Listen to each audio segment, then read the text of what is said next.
Hello and welcome to this first look exploring session looking at two more Lord Mayor's shows from 1638 and 1639, both by Thomas Heywood, and this is our last regular session looking at the texts of the Lord Mayor's show from the late 16th to early 17th century. We have other material. We will return. More will occur. But for the moment, this is the end of our regular look through the primary text of what was said during the shows and hopefully some description of what the shows were like. There's no guarantee that we will get much useful data as to what these shows are going to look like because they're by Thomas Heywood, and he wasn't that interested in that, but he does write some nice speeches. So to discover what these two Lord Mayor shows are like, we have this wonderful assembled room of people. So Angela, introduce yourself to all the folks at home. Hi there, I'm a historian living in London, linked to the University of Warwick. Eric, introduce yourself. Hi, I'm Eric and I have a drink. It's water, but I mean, you know. Not like anyone's going to believe me now. No, you does look like you were protesting a little much on that point. Greg, introduce yourself. Hi, I'm Greg. I've had quite a long association with these texts because I edited them first, and I'm really sad it's the end, but looking forward to more others. It's never the end. We will come back one day. Liza, you knew where I was going there. Introduce yourself. I am Liza. I have watched all of this unfold before and shall watch it unfold again.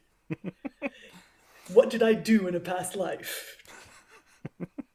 And Tracey, introduce yourself, please. Hi, I'm Tracey. I'm sort of saddened that this is the end of our run of Lord Mayor's shows. And as long as we don't have to do anything with the restoration ones, but go back to the earlier period, I'm happy. That's the plan. Awful. We will always go back. That's the plan. And I'm your host, Robert Crighton. And the Lord Mayor shows, if you've watched any of the previous videos, you will have got a sense there's a procession on the 29th of October, almost always the 29th of October, unless that falls on a Sunday. And it generally starts at the Guildhall. They go down to the river. They get on boats, go to Westminster. The Lord Mayor is sworn in, comes back again, lights of the boat a little south of St. Paul's, goes up to St. Paul's, and then processes along Cheapside, where the pageants, the primary pageants happen.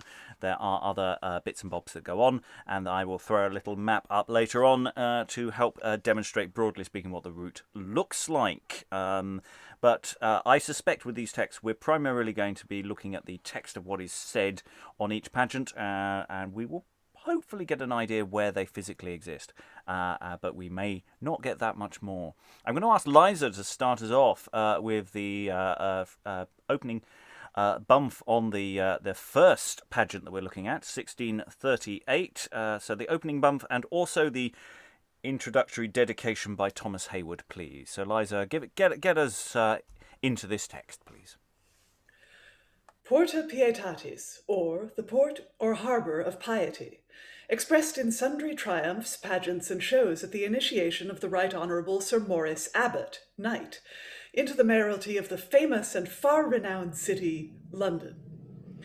All the charge and expense of the laborious projects both by water and land being the sole undertaking of the Right Worshipful Company of the Drapers, written by Thomas Heywood, Redeunt Spectacula, printed at London by J. Oakes, 1638, to the Right Honourable Sir Maurice Abbot, Knight, the Lord Mayor of this renowned metropolis, London. Right Honourable, antiquity informs us, in the most flourishing state of Rome, of an order of the Candidati, so called because habited in white vesture betokening innocence, and those of the noblest citizens who in that garb walked the streets with humble looks and submissive gesture, thereby to insinuate themselves into the grace of the people, being ambitious after honour and office. Great lord, it fareth not so with you, who, though for inward candour and sincerity you may compare with the best of them, yet have been so far from affecting such popularity that, though you in your great modesty would willingly have evaded it, yet some places by importunity, and this your present praetorship hath by a general suffrage, and the unanimous harmony of a free election, been conferred upon you. Neither can I omit the happiness of your deceased father, remarkable in 3 most fortunate sons, the one for many years together Archbishop of Canterbury and Metropolitan of all England, another a reverend father in God, Bishop of Salisbury, as memorable for his learned works and writings as the other for his episcopal government in the church and council in state. And now, lately, your honoured self, the Lord Mayor of this metropolis, the famous city London, in which and of which, as you are now Maximus, so it is expected you shall prove Optimus. Grave sir, it is a known maxim that the honour which is acquired by virtue hath a perpetual assurance. The honour which is acquired by virtue hath a perpetual assurance. Nor blame my boldness if I presume to prompt your memory in what you have long studied. The life of a magistrate is the rule and square whereby inferior persons frame their carriage and deportment, who sooner assimilate themselves to their lives than their laws, which laws, if not executed, are of no estimation. But I cease further to trouble your lordship, leaving you to your honourable charge, with that of the poet, qui sua metitur pondera ferre potest. Your lordships in all observance, Thomas Heywood. And there we'll pause. So, Sir Maurice Abbott seems like someone that has got something. We've got something to say. What can we say about the new Lord Mayor, and also anything to say about the Drapers, because it's a double bill of Drapers today. So, anything to throw at us there, Tracey?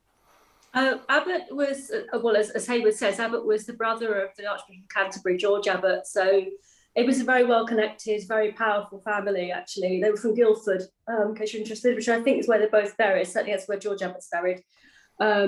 He was MP for Hull, of all places, a couple of times.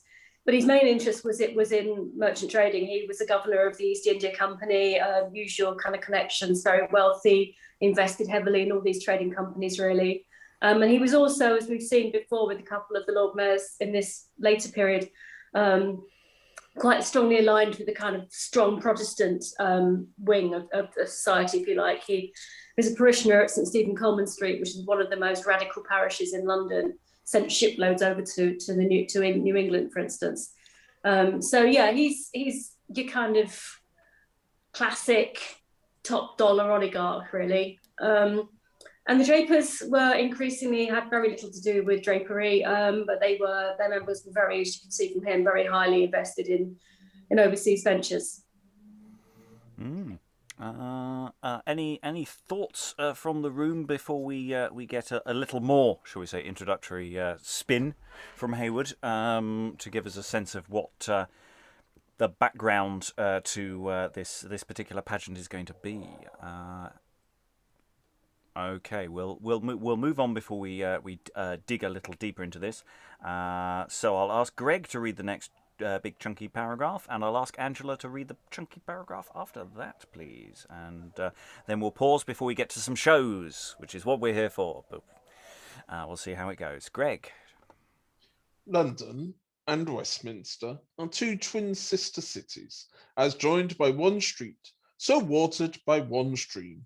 The first a breeder of grave magistrates, the second the burial place of great monarchs, both famous for their 2 cathedrals, the one dedicated to the honour of St. Paul, the other of St. Peter.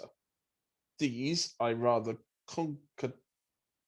concentrate, is that not supposed to be? Yes, because as in the one the Right Honourable the Lord Mayor receiveth his honour, so in the other he takes his oath. Yet London may be presumed to be the elder and more excellent in birth, means, and issue. In the first for her antiquity, in the second for her ability, in the third for her numerous progeny. She and her suburbs being decored with 2 several burses or exchanges, and beautified with 2 eminent gardens of exercise, known by the names of artillery and military. I shall not need to insist much either upon her extension or dimension, nor to compare her with other eminent cities that were or are, it having been an argument treated of by authentic authors, and the laborious project of many learned pens, and frequently celebrated upon the like days of solemnity. And although by the space of 10 years last past, there has not been any Lord Mayor free of that company, yet was there within 12 years before that 6 Lord Mayors of the same. And it shall not be amiss to give you a brief nomination of some honourable praetors and those of prime remark in that company. Sir Henry Fitzalwyn Draper was the first Lord Mayor of this city, which place he held for 24 years together and upward. And in the first year of his mayoralty, anno 1210, London Bridge, which was before made of timber, was begun to be built of stone. Sir William Pulteney was 4 times Lord Mayor. 1337, he built a chapel in Paul's, where he lieth buried, and erected a college near unto the church of St. Lawrence Pountney, London. He, moreover, built the church of Little All Hallows in Thames Street, with other pious and devout acts. John Hind Draper, the Lord Mayor, 1405, built the church of St. Swithin by London Stone, and so on.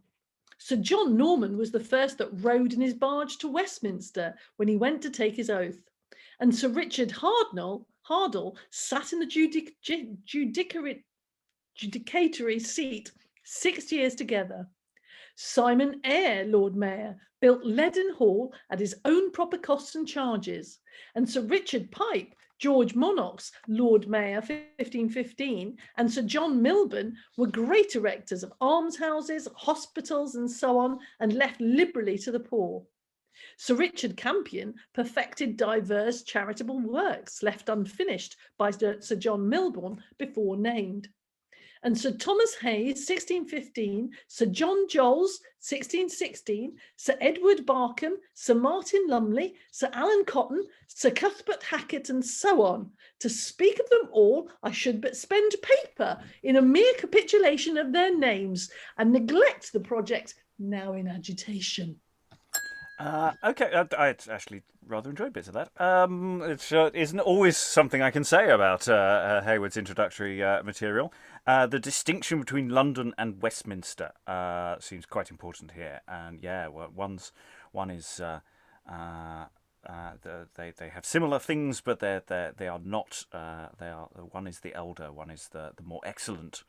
And yeah, there's an interesting distinction going on there. And then, of course, there's lots of cool drapers. There's been some great drapers. Yeah. Oh, here's some great drapers. Do you want to hear about some great drapers? Here are some great drapers. Which is fair enough. It's the drapers.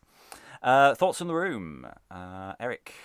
I was going to say that Westminster and London at this point are probably the basically the seats of power. In some way, because Westminster is also where they'd go to get my brain to get crowned, celebrate the coronation, as well as other things. Yeah, you've got a civic hub, and you've got the seat of power, and yeah, there's a connection between the two, but then they have different traditions. Other thoughts, because we've got a show by water coming up in a moment, which I'm sure is going to be exciting, and I'm sure will be described in great detail. Angela. Well, I just feel I must point out that he has already started on I could say all this, but I shan't bother, particularly in the first paragraph. So it's definitely Heywood.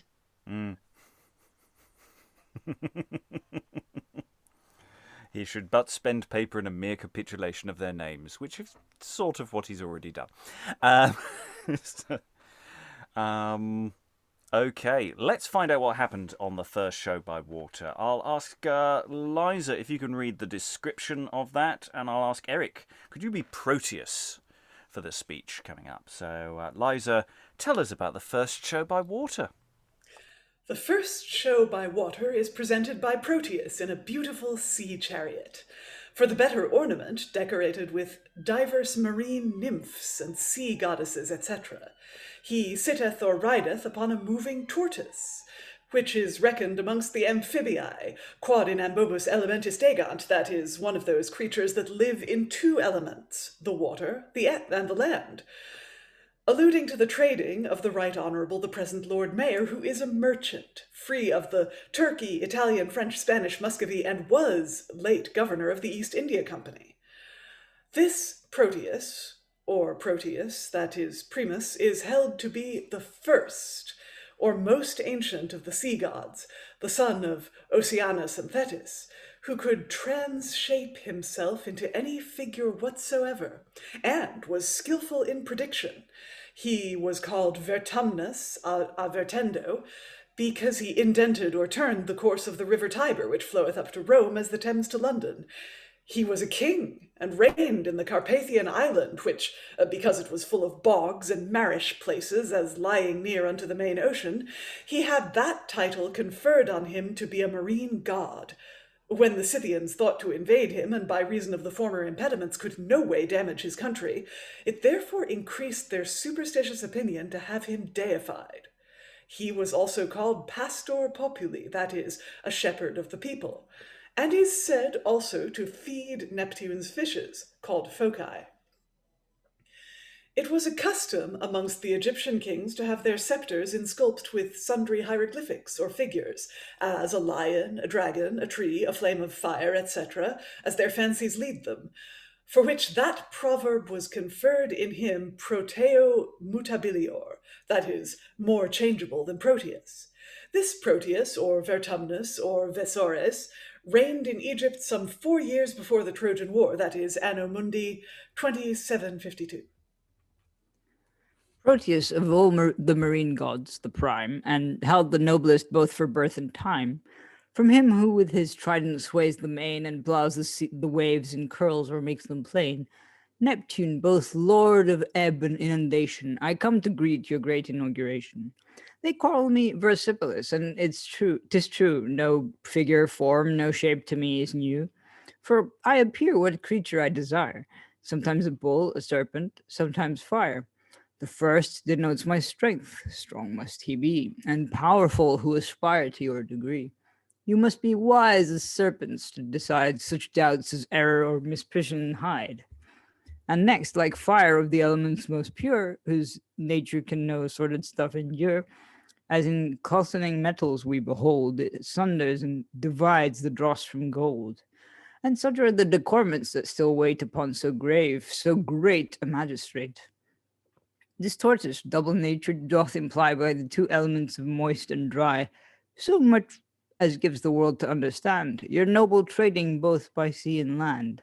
Of porpoises the vast herds Proteus keeps, and I am styled the prophet of the deeps, sent to predict good omen. May that fleet which makes the East Indies with our England meet, prosper to all your heart's desires. Their sails be to and fro swelled with auspicious gales.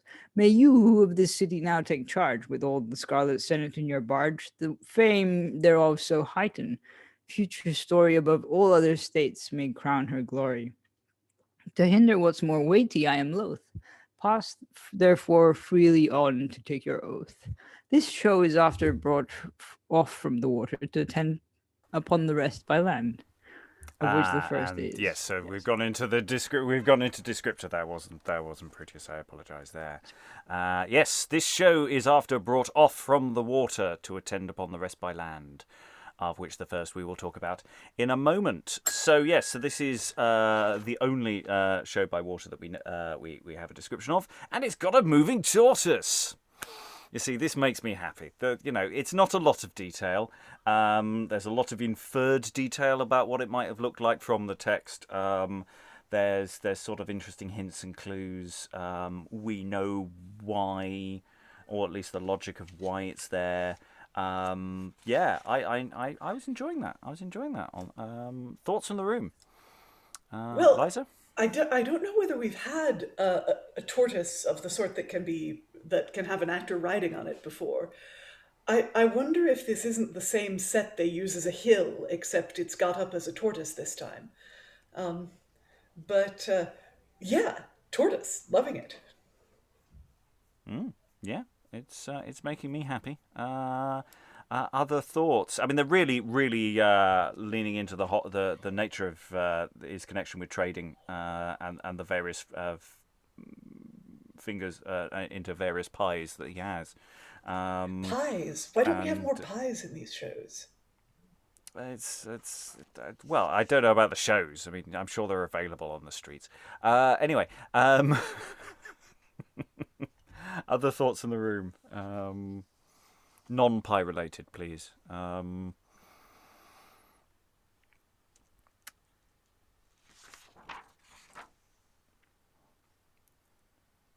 He just stands and waits and hopes that someone's going to fill in the gap. I don't have to always fill dead air. You know, we're not broadcasting live. This isn't Radio 4.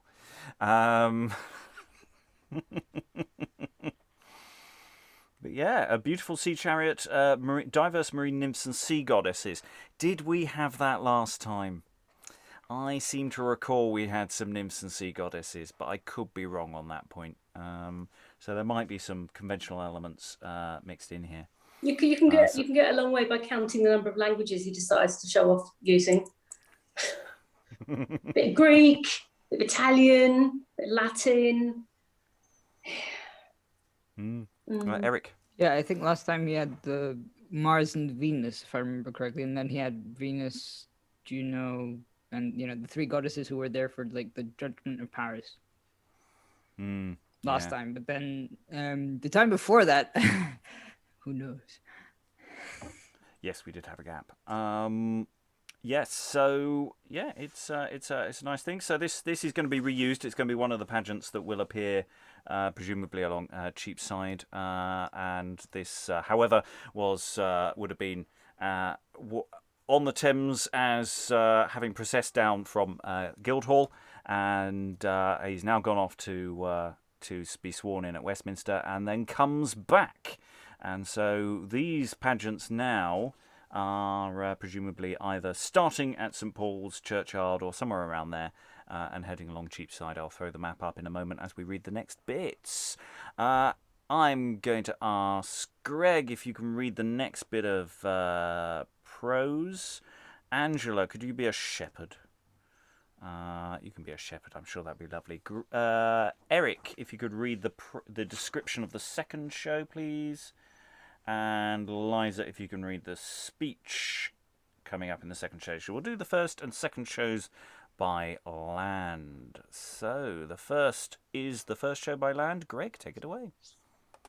A shepherd with his scrip and bottle and his dog by him, a sheep hook in his hand, round about him are his flock, some feeding, others resting in several postures, the platform adorned with flowers, plants and trees bearing sundry fruits. And because this worshipful society tradeth in cloth, it is pertinent that I should speak something of the sheep, who is of all other four-footed beasts the most harmless and gentle. Sorry. A line you never thought you'd read in a play. I have to say, it is quite difficult to go from the. You must speak something of the sheep, sir. You must speak something of the sheep. Was Heywood Welsh? Those that write of them report that in Arabia they have tails 3 cubits in length. In Chios they are the smallest, but their milk and cheese the sweetest and best. The lamb from her yearning knoweth and acknowledgeth her dam. Those are held to be the most profitable for store, whose bodies are biggest, the fleece softest and thickest, and their legs shortest. Their age is reckoned at 10 years. They breed at 2 and cease at 9. The ewes go with their young 150 days. Pliny saith the best wool Apulia and Italy yields, and next from Milesium, Tarentum, Canusium, and Laodicea in Asia. Their general time of shearing is in July. The poet Liberius called the rams of the flock reciprocae cornes and lanicutes, alluding to the writhing of their horns and their skins bearing wool. The bellwether, or captain in the flock, is called Vervex Sectarius, etc. By what rare frame, or in what curious verse, can the rich profits of your trade's commerce be to the full expressed? Which to explain lies not in poet's pen or artist's brain. What beast or bird for hide or feather rare, for man's use made, can with the sheep compare? The horse of strength or swiftness may be proud, but yet his flesh is not for food allowed. The herd yield milk and meat, commodious both, yet none of all their skins make wool for cloth. The sheep doth all, the parrot and the jay, the peacock, ostrich, all in colours gay, delight the eye, some with their notes the ear. But what are these unto the cloth we wear? Search forests, deserts for beasts, wild or tame, the mountains or the vales, search the vast frame of the wide universe, the earth and sky, nor beast nor bird can with the sheep comply. No creature under heaven, be it small or great, but some way useful, one affords us meat, another ornament, she more than this, of patience and of profit the emblem is. In former ages by the heroes sought, after from Greece unto Hesperia brought. She's clothed in plenteous riches, and being shorn, her fleece and order, and by emperors worn. All these are known, yet further understand, in 12 divide the profits of this land, as hides, tin, lead, or what else you can name. 10 of those 12 the fleece may justly claim. Then how can that amongst the rest be missed, by which all states, all commonweals subsist? Great honour then belongs unto this trade, and you, great lord, for whom this triumph's made. The second show by land is an Indian beast called a rhinoceros, which being presented to the life, is for the rareness thereof more fit to beautify a triumph. His head, neck, back, buttocks, sides, and thighs, armed by nature with impenetrable scales. His hide or skin of the color of the box tree, in greatness equal with the elephant, but his legs are somewhat shorter. An enemy to all beasts of rapine and prey as the lion, leopard, bear, wolf, tiger, and the like, but to others as the horse, ass, ox, sheep, and so on, which feed not upon the life and blood of the weaker, but of the grass and herbage of the field, harmless and gentle, ready to succor them when they be any way distressed. He hath a short horn growing from his nose, and being in continual enmity with the elephant before he encounter him, he sharpeneth against the stone, and in the fight aimeth to wound him in the belly, being the softest place about him, and the soonest pierced. He is backed by an Indian speaker. The dignity of merchants, who can tell? Or how much they all traders anti-sell? When others here at home securely sleep, he ploughs the bosom of each unknown deep, and in them sees heaven's wonders, for he can take a full view of the Leviathan, whose strength all marine monsters doth surpass, his ribs as iron, his fins and scales as brass. His ship, like to the feathered fowl he wings, and from all coasts he rich materials brings, for ornament or profit, those by which inferior arts subsist and become rich. By land he makes discovery of all nations, their manners and their countries' situations, and with those savage natures so complies, that there's no rarity from thence can rise, but he makes frequent with us. And yet these, not without dangers, both on shores and seas. The land he pierceth and the ocean scours, to make them all, by free transportage, ours. You, honoured sir, amongst the chief are named, by whose commerce our nation hath been famed. The Romans in their triumphs had before their chariots borne or led, to grace the more the sumptuous show, the prime and choicest things which they had taken from the captive kings. What Curious statue, what strange bird or beast that clime did yield, if rare above the rest, was there exposed? Entering your civil state, whom better may we strive to imitate? This huge rhinoceros, not mongst us seen, yet frequent where some factors oft have been, is emblem of the praetorship you bear, who to all beasts of prey who rend and tear the innocent herds and flocks is foe professed, but in all just defences arms his crest. You of this wilderness are lord, so sway, the weak may be upheld, the proud obey. So many things to talk about. We have a whole series of things. Let's start with the easy stuff, and let's start with the wonderful descriptions of sheep. Sheep are so wonderful, aren't they? Wonderful, aren't sheep's great? The shepherd obviously loves sheep. How it's gone into great detail about the sheep. We've got detail about what these pageants are actually looking like. Not a lot of detail.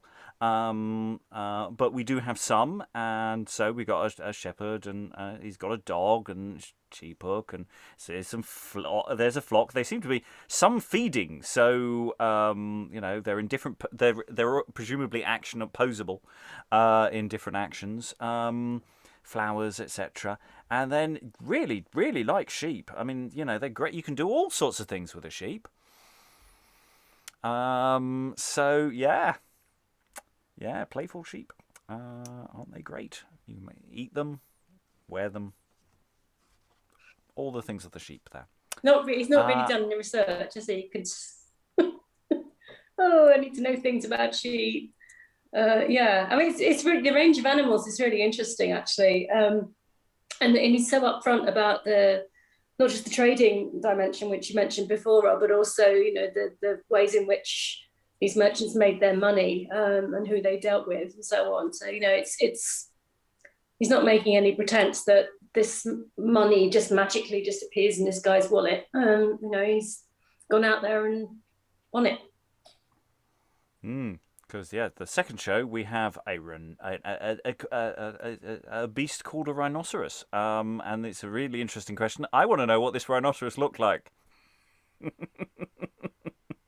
Well, it says, his head, neck, back, buttocks, sides, and thighs armed by nature with impenetrable scales, his hide or skin of the color of the box tree.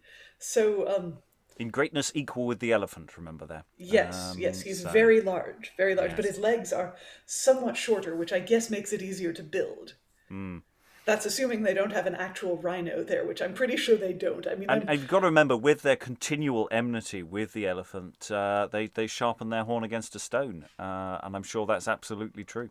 I have no idea. I don't recall that in Edinburgh, but maybe it's true. So, looking at this speech, which is put in the mouth of a quote-unquote Indian character riding on this rhinoceros, but unlike previous figures purportedly from the global south in these shows, there's no attempt to make this sound as though an actual person from India is speaking it. Angela, what were you saying? I want you to know that there was a rhinoceros in London in 1515. It was exhibited in a tavern at Ludgate Hill. Oh my gosh, I wish I had been there, although the casualties must have been numerous if it ever got angry. That was the Bell Savage, wasn't it? Yeah, that's right. You could pay to ride on its back. Yeah. Banks's horse performed there in obviously about 100 years later. Well, Banks should have had a rhinoceros, clearly. This. So the Indian speech is actually very much an English person's speech. When the person delivering the speech says us and ours, they mean London. They mean England, and we're really getting, again, unlike in previous Indian or Moorish characters in these pageants, we are getting some real prefiguration of the colonialism that's now underway. We're describing other nations as savage. We say things that, like, to make them all by free transportage ours. The Basically, we're going to these countries. We anything nice or rare, we'll just put it in the boat and take it back, and that's pretty awesome. And it's and within the context, because they talk about a Leviathan, and I'm assuming they're talking about basically their trading ships here, and whether that's part of this shape. I'm assuming that's not talking about the rhinoceros at that point. No, I think the Leviathan, just the couple of, because they talk about the ship a few lines later. I think the Leviathan they're talking about possibly a cross between an actual whale and a mythical sea serpent, I think. Because I'm just wondering, in the context of what, is that something that's part of this? We know there's a rhinoceros, but is this a hint to something else that's part of this image? Because it just seemed to me that the what they're talking about is ships that they built, ribs of iron, scales of brass, etc. That this is to denote their trading, cutting through the seas. That's how I was reading it. Yeah, the Leviathan is one of the wonders that this ship ploughing the unknown deep seas. So it's a kind of a bit of a flight of fancy, obviously. But it does continue the kind of animal dimension to the text, which is very, very much in evidence, I think. But is there a Leviathan there? Is that part of the scene? Is that just they're just talking about that in passing, and we're supposed to just get the reference? So it's not linking the idea of the rhinoceros and Leviathan then. It's not, Leviathan is an enormous creature. Is it a specific creature? I think it generally refers to, it's in the Bible as being a sea serpent, but I think when it's used to describe an actual marine animal, I think they mean a whale. But again, not clear here. Since we're in the realm of both myth and marine venture. Okay, we'll have a think about that, because we need, unfortunately, to move on. Hold on to any additional thoughts you have about some of this, because there's a lot to unpack here. This week is a lot more full of crowded with incident. It is so far. Sheep, rhinoceros, etc. Greg, if you could read the speech from the ship. Liza, if you could read the fourth show by land. Angela, if you could read the Piety. And Eric, you'll be returning as Proteus, and I'll fill in all the other gaps. So the third show by land is a ship, fully accommodated with all her masts, sails, cordage, tackles, cables, anchors, ordnance, etc., in that small model figuring the greatest vessel. But concerning ships and navigation, with the honours and benefits thus accruing, I have lately delivered myself so amply in a book, published the last summer, of His Majesty's great ship, called the Sovereign of the Seas, that to any who desire to be better certified concerning such things, I refer them to that tractate, from whence they may receive full and plenteous satisfaction. This video is not sponsored by any products. I come now to a young sailor, the speaker.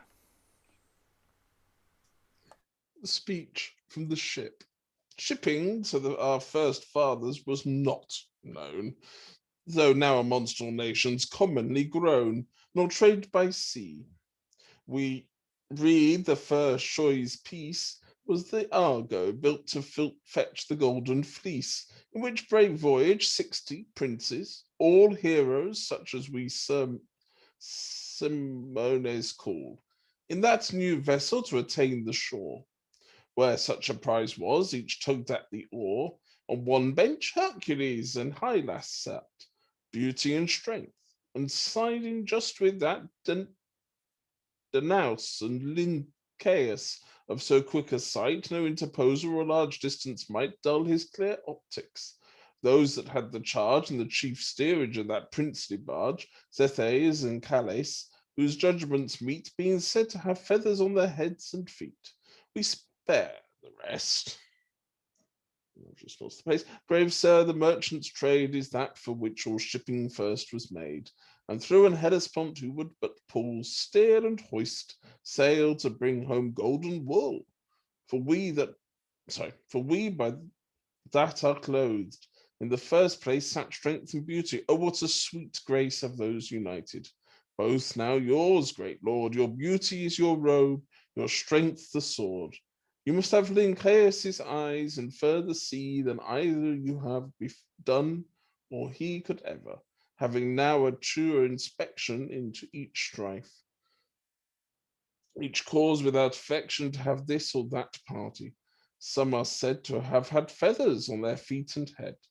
As those whom I lately named, you must have more, and in your place be feathered now, O law. You must have feathers in your thoughts, your eyes, your hands, your feet, for he that's truly wise must still be of a winged apprehension, as well for execution as prevention. You know, right honoured sir, delays and pauses in judicature dull, if not damp, good causes, that we presume to advise we pardon crave, his being confessed, or these and more you have. The fourth show by land bears the title Porta Pietatis, the Gate of Piety, which is the door by which all zealous and devout men enter into the fruition of their long-hoped-for happiness. It is a delicate and artificial composed structure, built temple fashion as most genuine and proper to the persons therein presented. The speaker is Piety herself, her habit best suiting with her conditions. Upon her head are certain beams or rays of gold, intimating a glory belonging to sanctity. In the one hand an angelical staff with a banner, on the other hand a cross, gules, in a field argent. Upon one hand sits a beautiful child representing religion, upon whose shield are figured Time with his daughter Truth, her motto, Vincit Veritas.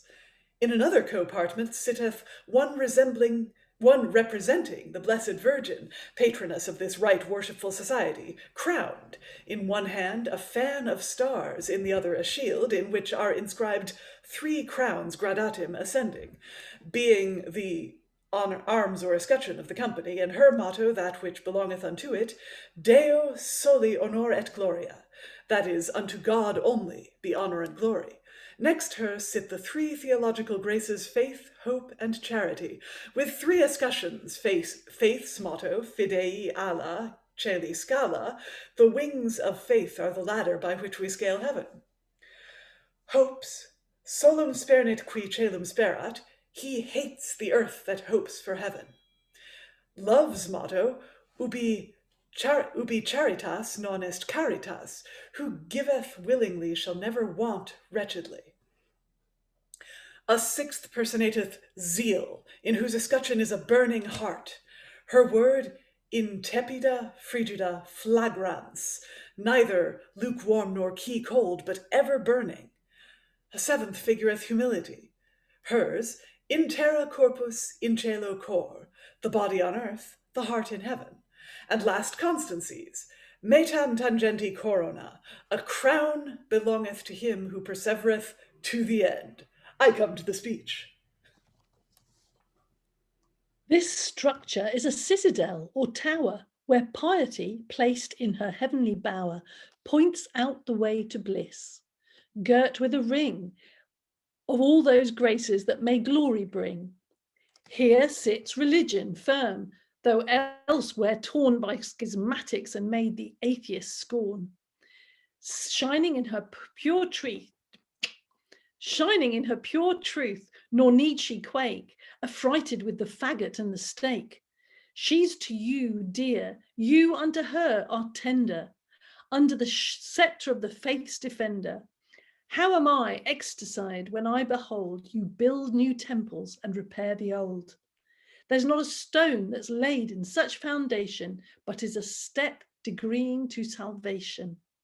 And not a scaffold reared to that intent, but mounts a soul above the firmament. Of merchants we know magistrates are made, and they, of those, most happy that so trade. Your virgin saint sits next religion crowned, with her own handmaids, see, environed round.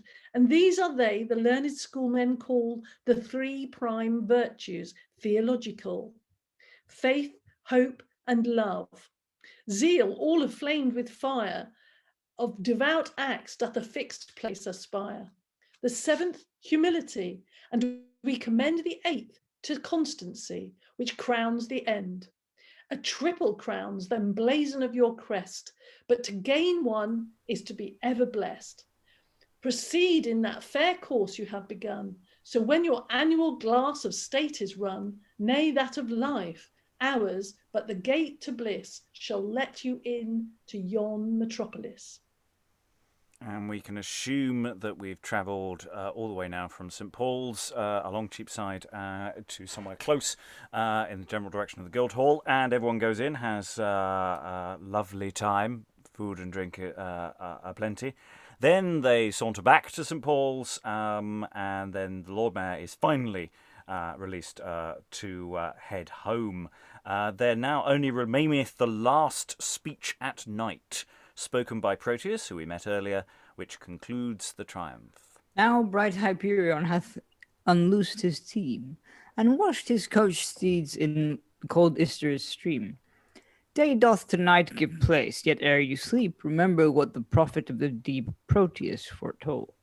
All such as state aspire must be as bulls, as serpents, and like fire.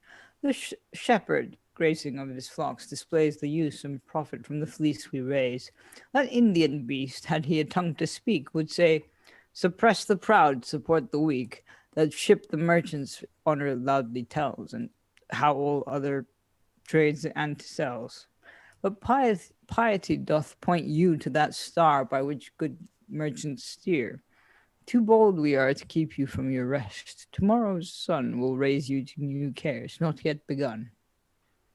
I will not speak much concerning the two brothers, Mr. John and Matthias Christmas, the modellers and composers of these several pieces this day presented to a mighty confluence, being the two succeeding sons of that most ingenious artist, Mr. Gerard Christmas, to whom and to whose workmanship I will only confer that character, which being long since, upon the like occasion, conferred upon the father, I cannot but now meritedly bestow upon the sons. Men, as they are excellent in their art, so they are faithful in their performance.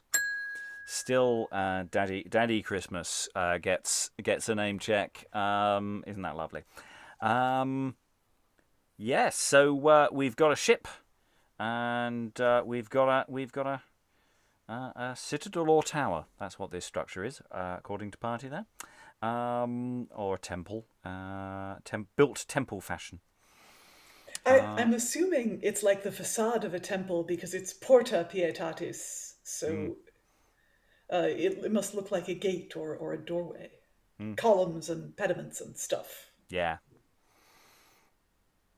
Lots of little bits of detail. Thoughts from the room? I think we all noted very much I think Liza put it best in the chat, the like and subscribe nature to here's the Amazon link to my latest book, which you can read all about. I mean, wow. And there would have been people in the audience who would have been gnashing their teeth at the memory of being extorted for ship money to pay for the bloody thing. It was tremendous. So do we think that this that the ship was a model of the great ship, the one Christmas had done the carvings for?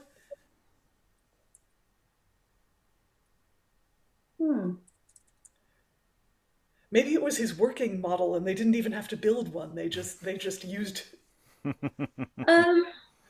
Was too it might have been. I mean, I think it would have been very grand for this occasion. He does say concerning ships and navigation, the honour and benefits there occurring, I've lately given myself so empty in a book, etc., etc. So there's other aspects of ships that he's referring you on to his other book, which you can pick up from all good booksellers, obviously. But yeah, I mean, it looks like they've gone to some effort. If it's got masts, sails, cordage, tackles, cables, anchors, ordnance, etc. Yeah, I mean, maybe the cannons have actual little fireworks that go off or something. Sorry. Well, we've had cannons before, and we've had boats before of various sizes and shapes. So it's an interesting question of what percentage of that is from stock and what is potentially new. So it's an interesting question. Any other thoughts before we leap to our final year, Eric? I was impressed that he didn't go, yeah, this one is too crude for me to describe because I'm not interested in these things, in these base entertainments kind of thing. Yeah, no dancers, no dancing crew or whatever. That's true. I noticed that there's not the normal, missing scene where he just says, this is too vulgar for words. Yeah, I wonder whether people said, you've done this complaint about 3-4 years in a row now. Enough's enough. Just don't mention it. Just don't mention it, man. Just pretend it's not there. You don't have to point it out every time. Well, also he has a lot more description than in previous years, which is quite it makes you think kind of like, well, maybe someone actually did put in a complaint. Well, or he's finally won the argument and there isn't one. We have the same number of shows as we've had before. The last few years at least. So maybe he just keeps saying that it's not what the people want, really. Deep down. It's not what I want for the people. I think. Yeah.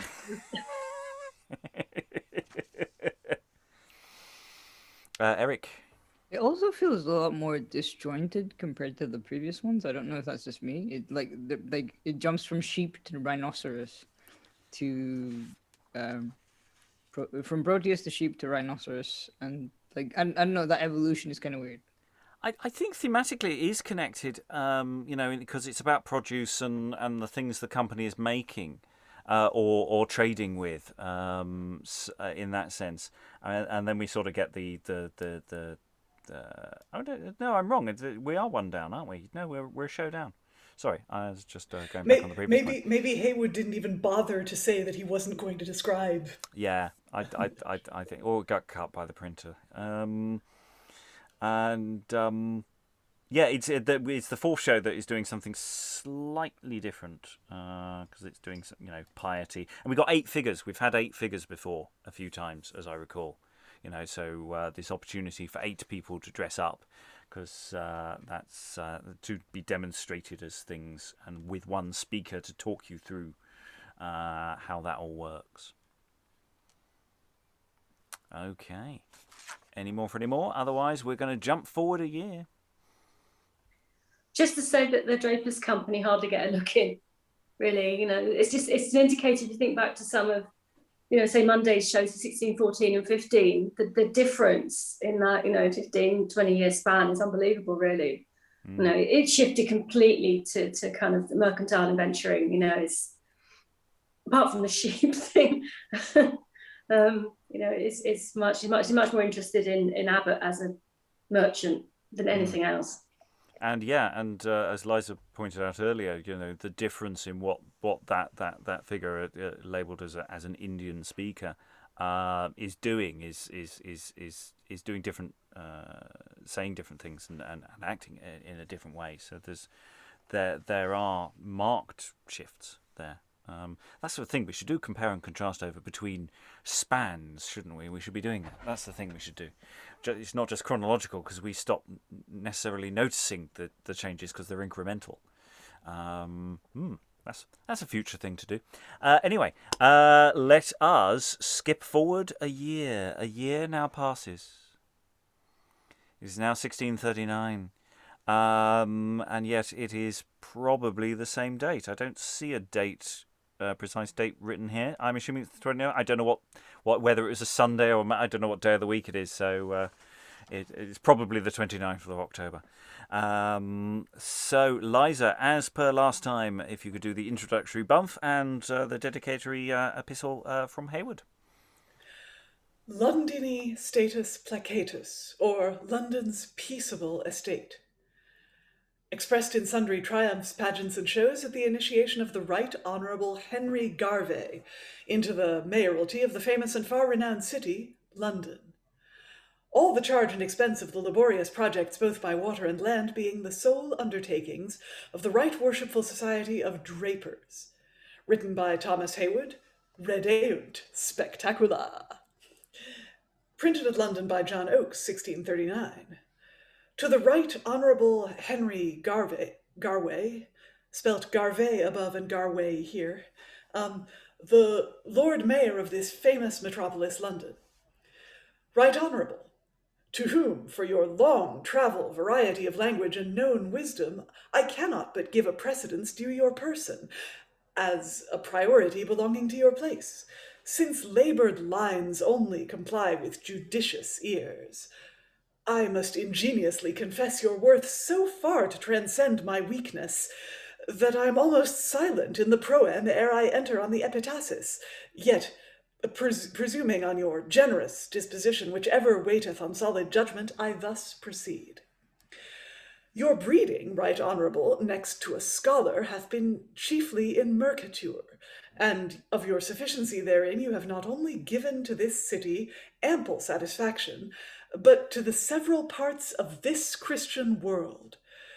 Your personal travel in your youth, acquainting you with the passages and proceedings in other foreign regions, have bettered your conceptions, now growing towards age, in the management of state magistracy in your native realm, of which, since the time that you were first chosen alderman, you have given rare precedent, none having decided more differences, ended more doubtful causes, or been a greater peacemaker than your honoured self.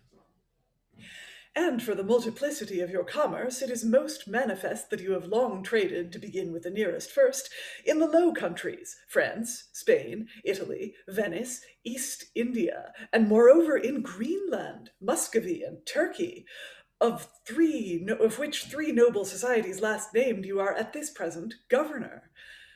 History tells us that divers praetors and tribunes during the time of their authority have been so indulgent over the people committed to their charge, that they have not only ratified the good edicts of others, but devised wholesome ordinances of themselves. When Solon swayed the Senate, no creditor had power over the debtors' bodies, but their goods only. In Plato's commonweal, all excess was prohibited, which amongst the Romans was called lex sumptuaria.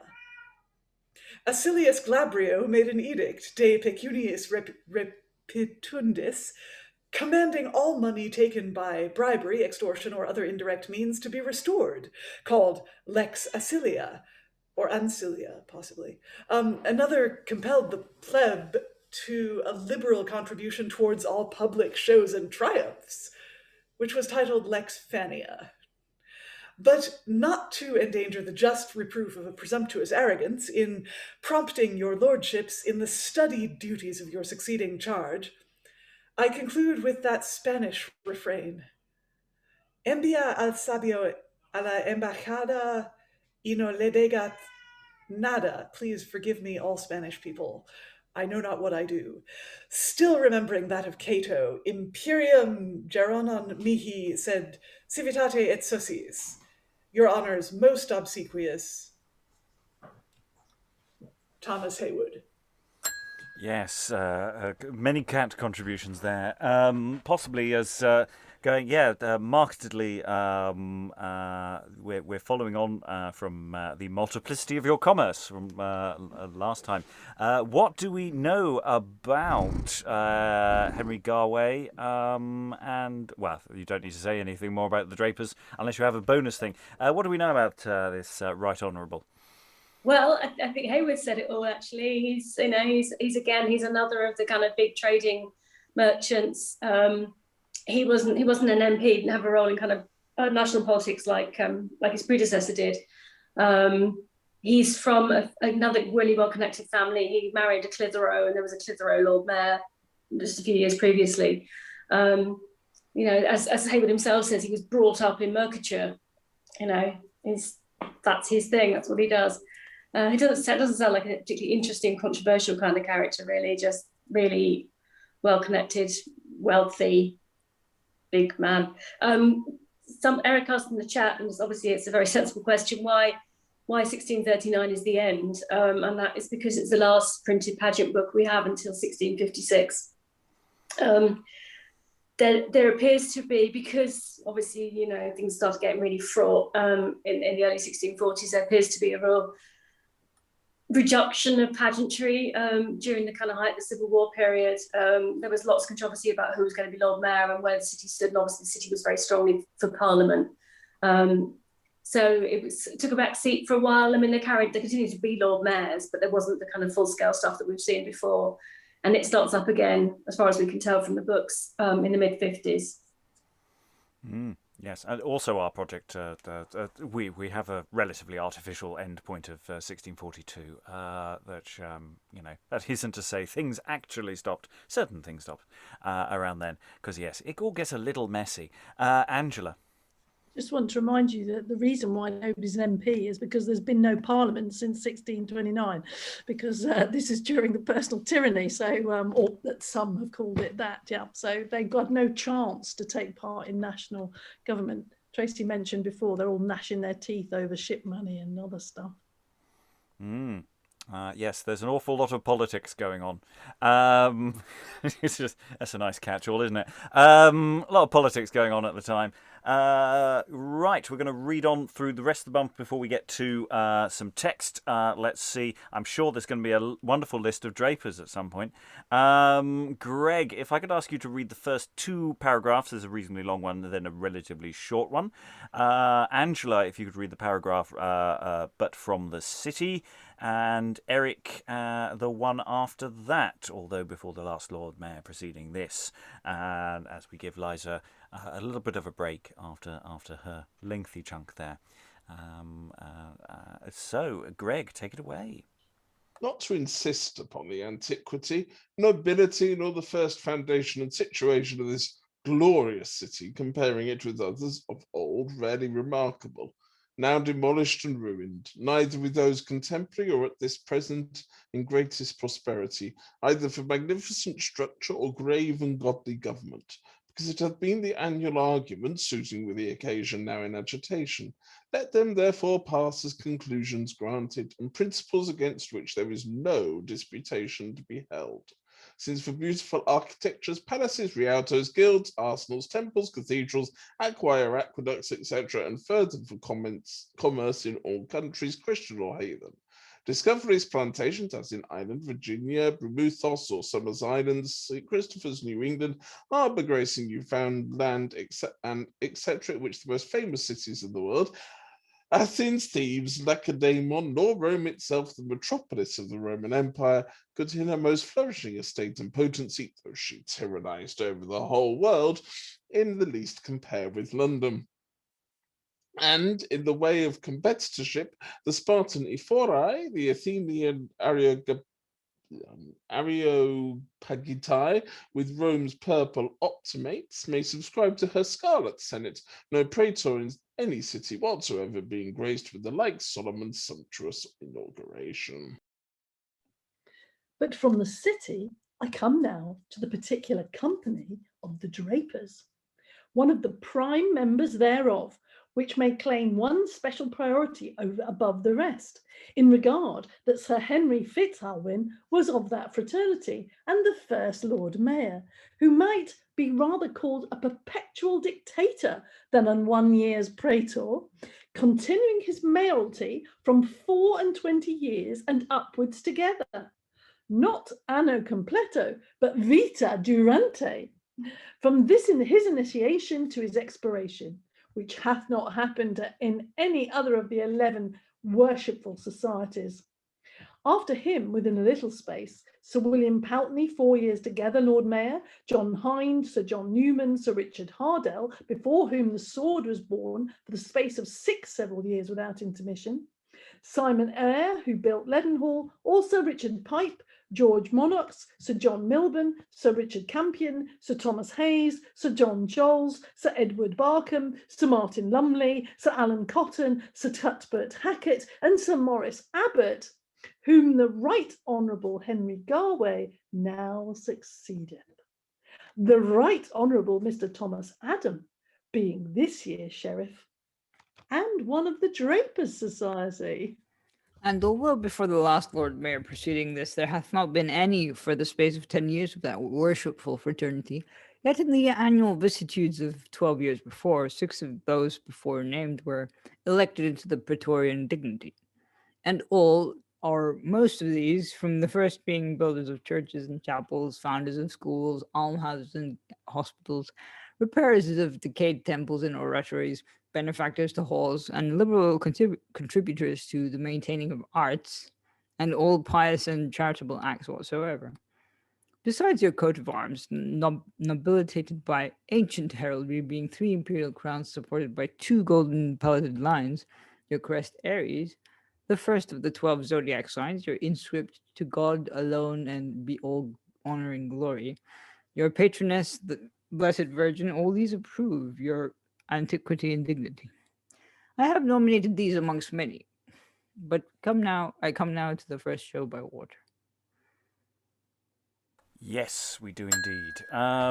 Yes, once again, oddly enough, there was a list. That's never happened before. Apparently London's great. In fact, it's so great, you don't even need to explain why it's great because, it's just so obviously preeminently great. We'll explain why it's great, but you don't need to because it's great. I think that covered quite a lot of that. One aspect of the previous list is unprecedented. No one has yet mentioned New England or Newfoundland. I think Ireland would have been mentioned a couple of times, but yeah, that's an interesting shift, I think. Do you think that the common people had a drinking game where you had to drain your glass whenever they mentioned Henry Fitzalwyn? Well, to be fair, they didn't hear this, so this isn't performed text, so he doesn't turn up quite as often. His name might appear. Unless you remember Goldsmith's Company, in which case you would have been spitting in your drink. This book was actually, there was a large number of extra copies of this particular book printed. I'm not really sure why, another 300 copies. So maybe they wanted to give it to more people. I don't know. It's a bit of a puzzle, really. But they would have printed these 500 copies, which is quite a lot. Well, let's get. Oh, Angela. Just because of the politics of the period, this is the first time that anybody has accused Fitzalwyn of a tyranny by holding on to his position for such a long time. And so, I would be interested to know whether or not the king might have taken a little bit of an objection to this. Because he's been holding on to his position without holding parliament for a very long time. Yes, might be called a perpetual dictator. He might be. I mean, dictator is as I understand it, is a Roman term just for a particular kind of ruler. It doesn't have the kind of sinister, pejorative connotations. But yes, I think you're possibly right there, Angela. I mean, from what we know, Heywood was very much on the kind of Protestant parliamentarian side, unlike Taylor, for instance. So there may be something there. I mean, he comes on in a minute. He comes on to say a bit more about the kind of ongoing political situation, and he's clearly quite concerned about it. He's got a certain amount of prescience here. He can sort of see how things are going to pan out the next couple of years. But it's 39, then there's been some war, there's been a battle for the English that have been, supporting Spain off the coast of England, and that's really upset absolutely everybody because they think that the Spanish are going to come and invade on behalf of the king. There's also Bishop's War in Scotland. So yeah, that's what I was going to say, because the Bishop's War with the Scots happened, Okay, we're going to dive into a couple of shows. We've got this first show by water, and then the second show, which is the first by land, coming up. I'll ask Liza to kick off for the first paragraph. Greg, if you could take the second. There's some crocodile action coming up. Angela, if you could be Nihilus, please. And then for the second show, Eric, if you could lead us in with the introductory bump on that. And then Liza, if you could be Janus, please. And that should be a point, I think, to pause. So, first show by water, Liza. The first show by water is a person representing the ancient river Nilus, mounted in a sea chariot and seated upon a silver scallop, the platform decorated with marine nymphs and goddesses, his habit suiting with the nature of the river. In his right hand a 7-forked sceptre, alluding to the 7 heads or as many channels through which he runs, and therefore by Ovid called septemfluous. He is drawn by 2 crocodiles, which may be reckoned amongst the amphibii, as living in and partaking of the 2 elements, earth and water. The river itself by sundry inundations watereth the whole land of Egypt, leaving behind it a slime or moist clay, which serveth for a marl or manuring, to make the soil more fertile. The original head from which it flows is uncertain, which Claudian thus expresseth, et arcanos nili deprendite fontes. The ecclesiastical writers hold it for one of the 4 rivers that floweth from the earthly paradise. In divers places it changeth name according to the situation of the shores through which it runs. It brings forth reeds whose films or inward rinds are much like our paper, and for a need may be writ upon, and therefore the poets called Nilus papyrifere. Of all other rivers it only breedeth crocodiles and hippopotami, equi fluviales, seahorses. The crocodile is a serpent that from a small egg... And that's Greg. That's Greg. I was going to say, carry on. The crocodile is a serpent that from a small Greg... I was going to say, carry on, Liza. You were doing better than I probably could. I'm expecting a sheep comment again. The crocodile is a serpent that from a small egg grows in short time to a mighty length and bigness, for some of them have been 22 cubits long. It have 4 feet, with which he runs as swiftly on land as he swims by water. He is bold over those that fly him, but fearful of those that pursue him. The 4 winter months, November, December, January, and February, he eats not at all. He hath no tongue, but teeth sharp and long.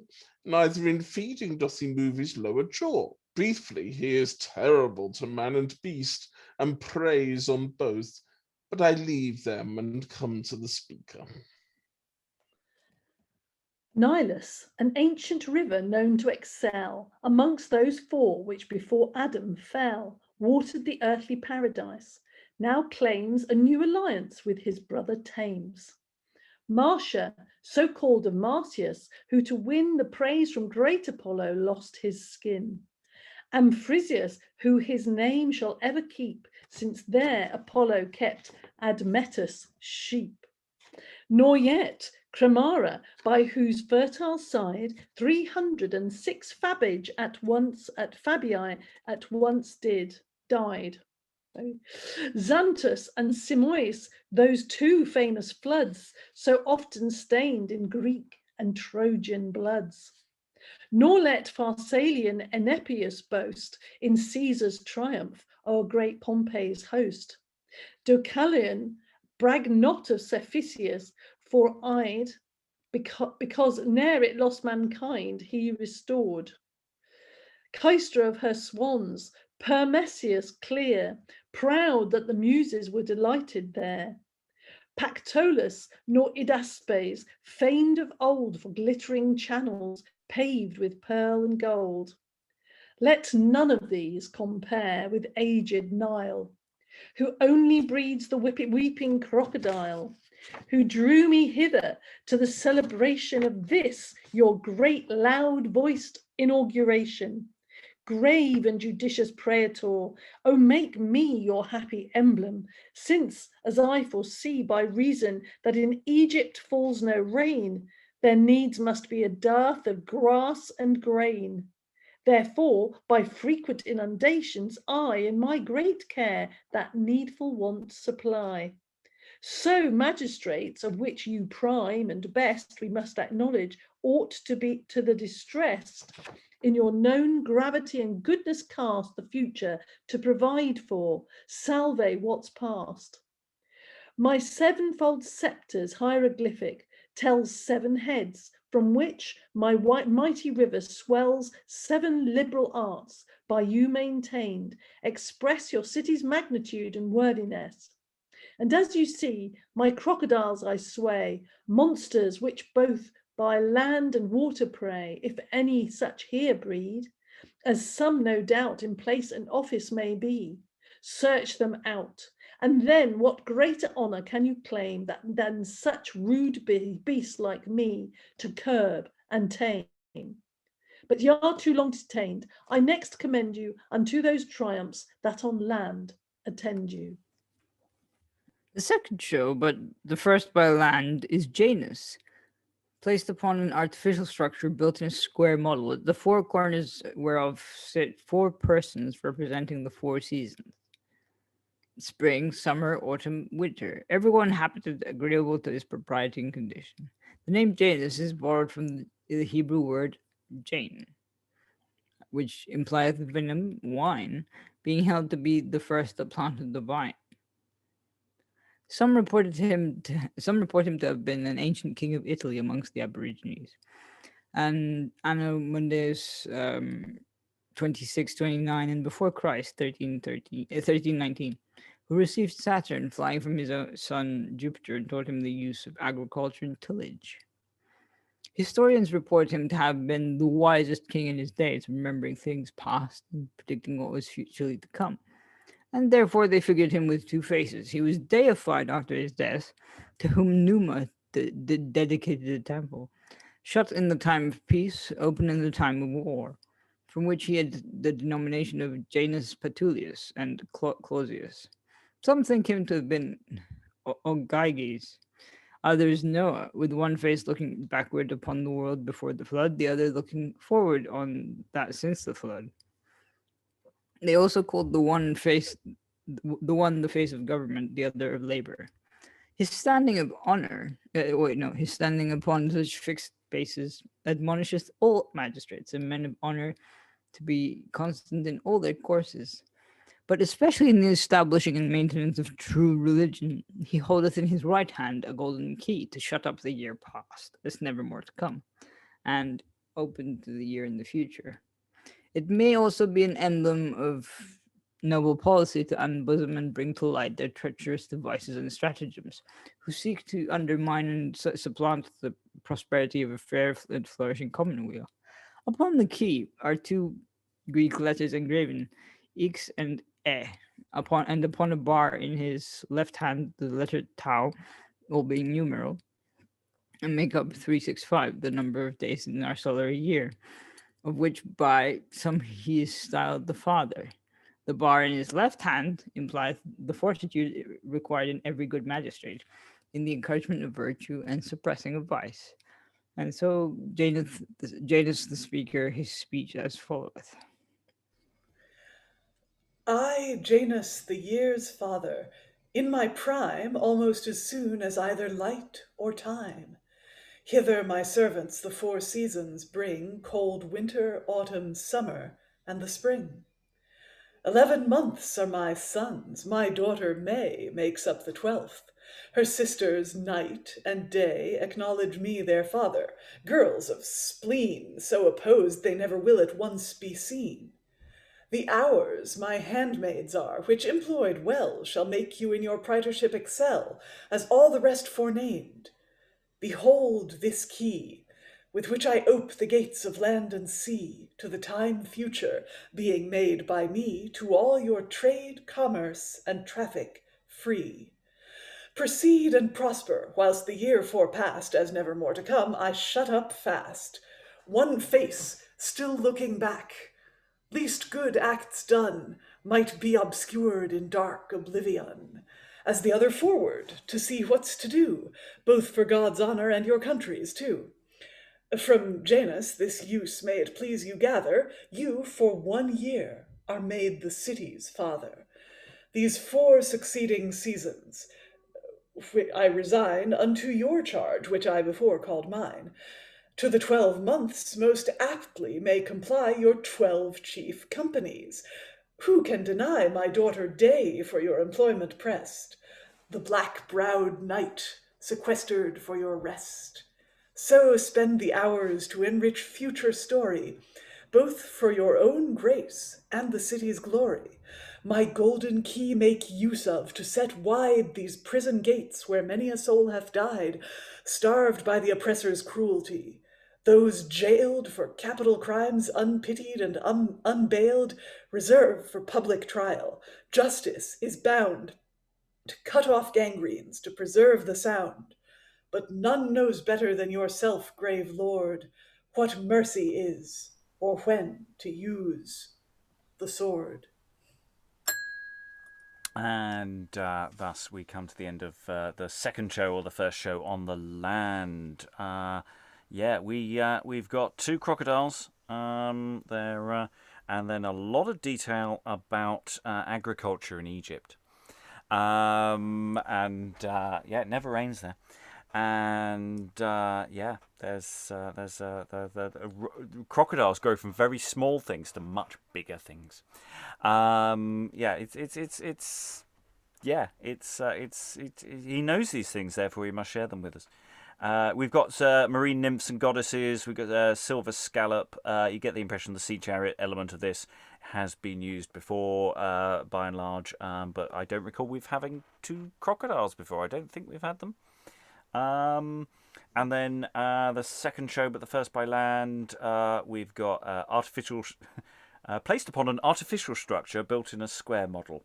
So it's square. That's the primary detail we've got there, with spring, summer, autumn, winter, and Janus, and some other stuff, which we can infer. Holding a key. Thoughts from the room on these 2 pageants? Anything leaping out at people? Angela? Well, I mean, even Eric was struggling to keep up with all these mythological references. I mean, what was all that about? They just didn't seem to be sentences. I couldn't work out. It was just like, I know about all these people, I'm going to tell you. Yeah, and this is in a speech. I was saying earlier, it doesn't matter. This isn't stuff that was going to be said out loud. This stuff is supposed to be said out loud. Nothing to do with Egypt. I bet he's self-plagiarising one of his student essays.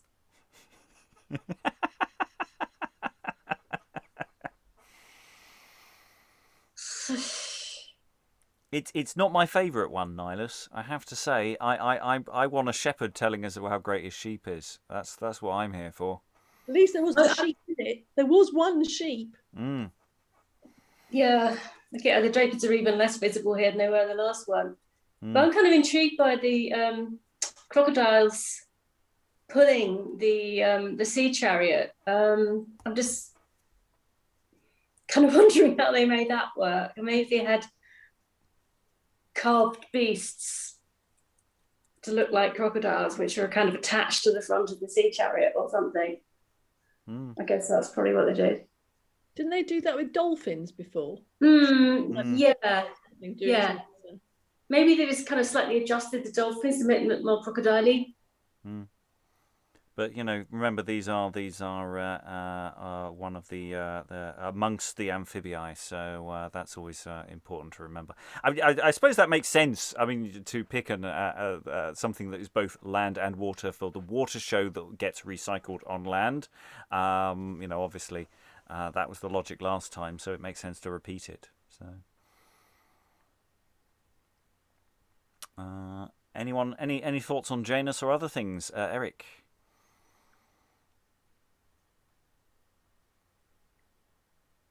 No, nothing. You had a thought, and then. Yeah, sorry. I was thinking about stuff, and then I was like, I missed the button. Basically the stuff about Nihilus being, a river and that kind of stuff. But he seems to be conflating like all the mythological things. You've got Adam, you've got the Greek gods, you've got the sort of Roman gods, you've got all of them, and then you have on top of that the sort of discussion of stuff from Roman history, which is kind of weird.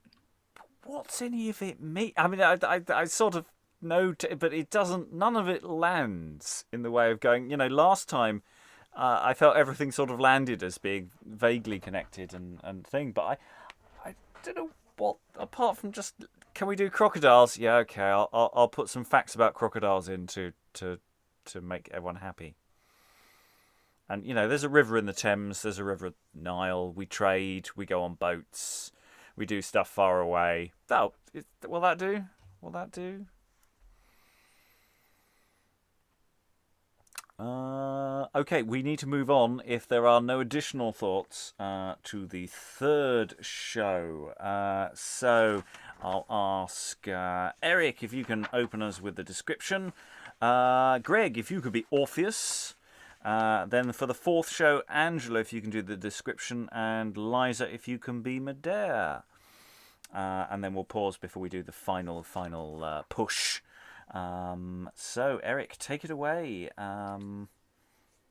Show number 3.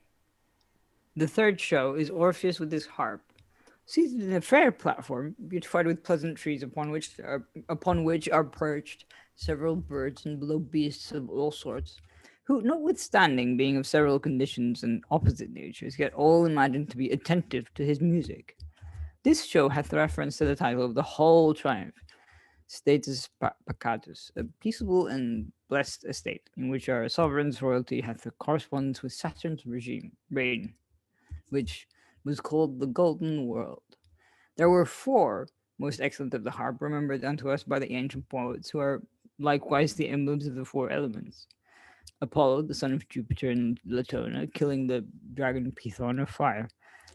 Amphion, the son of Jupiter and Antiope, figured with a chameleon of air. Arion, the Methymnian, riding upon a dolphin of water, and Orpheus, the Thracian, thus accommodated of the earth, and these attributes were conferred on them for their several airs and strains in music. This Orpheus was the son of Apollo, who instructed him on the harp, upon which he grew so excellent that the woods and mountains followed him, the rivers stayed their course, and the wild beasts and birds their prey. With trees and stones were said to be attentive to his music. Of him much more might be spoken, but to shorten the circumstance, I come to his speech. Inquire from all antiquity. 'Tis said that when Apollo's son, I, Orpheus, played upon my harp, the rivers, if they swelled above their banks, or torrents that rebelled, grew smooth to hear my music, and forbore to vex the channels or to molest the shore. The panther, tiger, the wild boar, the bear forgot their rage to give me attentive ear. Lions with lambs together couched in love, as dreadless by the falcon perched the dove. The hounds their pursuit did leave off, and there sat hart and hare close by them without fear. The sad predicting raven from the oak hollowed with age was not once heard to croak, nor any bird of harsh throat. Only then the nightingale, the robin, and the wren, with all their musical choir in silent groans, afraid to sing out, chirruped to my tones. The very trees I did so much entrance, they shook their boughs because they could not dance. But stones not rooted but above the ground moved in rare postures to my harp's sweet sound. I, the 4 blustering brothers' rage make calm, and stead of violent gusts, a breath soft balm. Yet there's an harmony which doth rejoice man's heart more than the instrument or voice, the gittern, harp, the viol, and the lute. When that is heard, to sound may all stand mute, whose happy symptoms more contentment brings than any consort made by breath or strings, and sends a sweeter rapture to the ears than that above, made by the orbiculus fears, that it may grave praetorian wisdom please. You are that Orpheus who can do all these. If any stream beyond its bounds shall swell, you bear the trident that can rage such rage can quell. When beasts of rapine, trusting to their power, would any of your harmless flocks devour, yours is the sword that can such violence stay, to keep the rich from rigor, poor from prey. Neither from any harsh or boding beak, lest discord shall be heard when you but speak. Whilst in harmonious choir the rest contend, which in your praise each other still transcend. Trees rooted in self-will and, which seems strange, even senseless stones you into life may change. This wisdom can, yet there's a more divine concordancy, which far exceedeth mine, that of unanimous hearts, plenty, increase, with all terrestrial blessings wait on peace, which whilst maintained in your commerce and trade, prove sweeter music than e'er Orpheus made. The fourth show is a chariot drawn by 2 camels. Upon either's back an Indian mounted, and habited according to the manner of their country. Of camels there be 2 sorts, the Bactrian and Arabian, and differ thus. The Bactrians have 2 bunches of swellings on the back, and are called dromedaries. The Arabians but one, and another on the breast, on which they lean when they lie down to rest. They want the upper order of teeth, and are sometimes used in war, in velocity exceeding horses, but most commonly for burdens, everyone being acquainted with his own lading according to his strength. Less weight they desire not, and more they will not bear. They are taught to kneel till they have their load, and when they then they rise of themselves. Neither in their journey will they change their pace.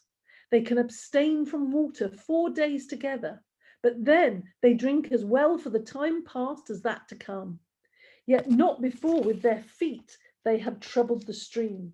They lived to 50 years, and some to 100, and though the pollited lions might have served more properly to this place, as being supporters of the arms belonging to the right worshipful company of drapers, yet these are as genuine to the purpose, to show his lordship's general negotiation in all kinds of merchandise whatsoever.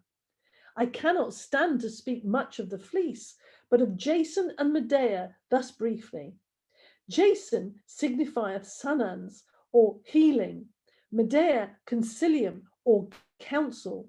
He was the son of Eta. His father was no sooner dead, but he left the kingdom to his brother Peleus, who set him upon an adventure to fetch the golden fleece from Colchos, to which purpose he caused the Argo to be built, in which 60 of the prime princes of Greece accompanied him, whom Medea, the daughter of Eta, king of Colchos, courteously entertained with all the rest of the Argonauts.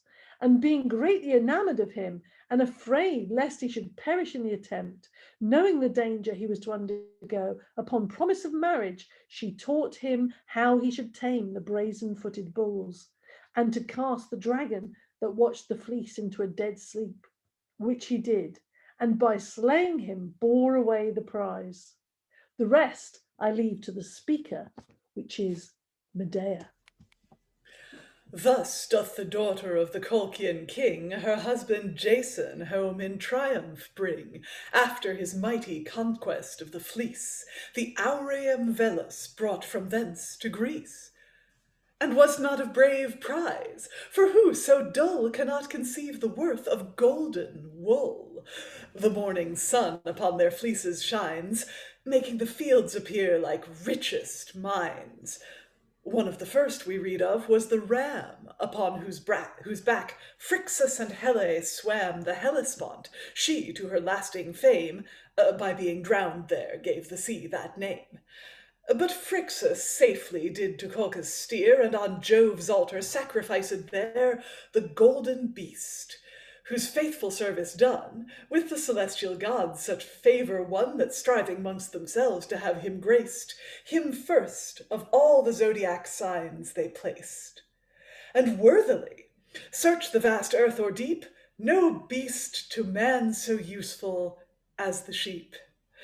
How many poor men doth it keep in pay of several trades and faculties, else they might starve for want of livelihood, but their charge bearing by carding, spinning, weaving, fulling, shearing. How with her flesh we are satisfied within, clothed with her wool without, in whose shorn skin those reverent antiquities are kept, which else long since had in oblivion slept. And for the fleece itself, it is an honour, first nature and since time hath cast upon her, so great, so eminent, so meriting praise. Even emperors wear it on their festival days, and none that ever her true virtue knew, but rated her with Ophir and Peru. Those camels, though amongst us rarely seen, yet frequent where your lordship oft hath been in your long travels, may the world persuade the rich commerce and nobleness of your trade. Time so contracts us that we cannot dwell on all in which you merchants most excel. Yet, honoured sir, what's in this place denied shall in Pacatus status be supplied. And thus closes the fourth show, where no beast to man so useful as the sheep is once again. A bit of a sheep fixation there. I know it's cloth, I was expecting Medea to if you bring Medea on as an auspicious sign in a pageant like this, I would expect her to say, beware the dragon's teeth of vanity and your legion enemies and the giant robot of corruption or something. And but no, she doesn't even allude to murdering her own children. She's just interested in talking about sheep and commerce and sheep and camels. Yeah.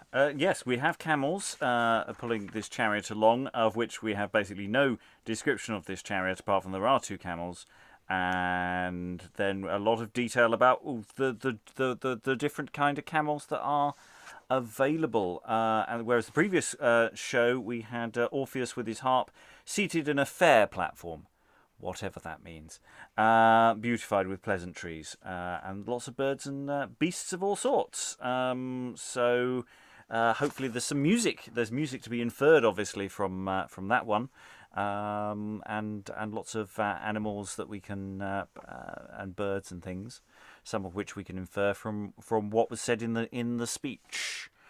Any thoughts about Orpheus or Medea or camels? Angela. Well, I feel like these two shows are a bit of a purple passage now compared to the one before, because at least things did make sense. There were sentences, they kind of bore some relation to what was supposed to be going on. So I must say that I found these two shows much more comprehensible, regardless of camels.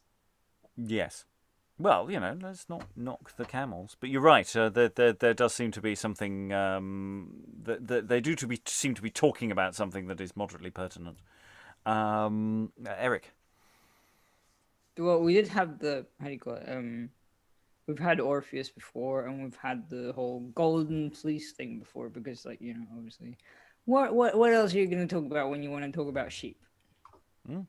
Yeah, the best fleece is the golden fleece, I suppose, in that sense. Yeah. Yes, we have had quite a few golden fleeces, in our time. I haven't done a list, but I'm sure there will be a database on recurring things. I think probably all the Drapers shows have had the golden fleece to some degree. I suspect. Yeah, these two speeches just sort of picking up what Angela said. Really, they kind of trot along quite nicely, don't they? They've got a certain rhythm to them. They're kind of been nicely put together. The imagery is quite kind of interesting and actually appropriate and consistent. And you have to remember, of course, that most people would not have had the privilege of reading Heywood's ruminations on different types of camel. So, for whatever reason you thought it was necessary to put that in, I don't know. You kind of think, if it wasn't for the speeches, you kind of think, how could this man be a dramatist? But speeches kind of save it slightly. We have a fifth show and the conclusion of the event to do. So I'm going to say, Greg, if you can read the first two paragraphs coming in. Angela, if you could do the paragraph after that, which is an artificial architecture. Then Liza, there's a little mini cluster of paragraphs. Now, of the contrary, onwards. And Eric, could you be genius? Could you be a genius? I know I am, but I mean, we don't usually advertise. I don't like to say it very often. And then the last speech I'll hand to Greg, and I'll do the infill around that. So Greg begin, and then Greg will moderately close. As the last had a relation to the company in general, so this hath reference to his lordship in particular, as he is a noble merchant, having had it hereditary from his worthy father, Mr. William Galway, who was not only a great benefactor to the right worshipful society of drapers, but an indulgent educator to divers young men who have since proved great and eminent adventurers, some attaining even to the prime magistracy of this our metropolis. The next model presented to the public view is a ship, which it has all accommodatings and ornaments belonging to such a vessel, so it is also decored with the arms of the 9 companies of merchant adventurers, of which his lordship hath been, and is at this present free. The trouble of the place, the press of so mighty a conference, with the necessity of time in the solemnity of such a festival day, then limited, will not afford it a speech, with the which I rather omit even. Because in the last representation of the like, the excellency of merchandise, the commodity of shipping, with the antiquity and profit of navigation, was delivered at large. I therefore come to the 6th and last.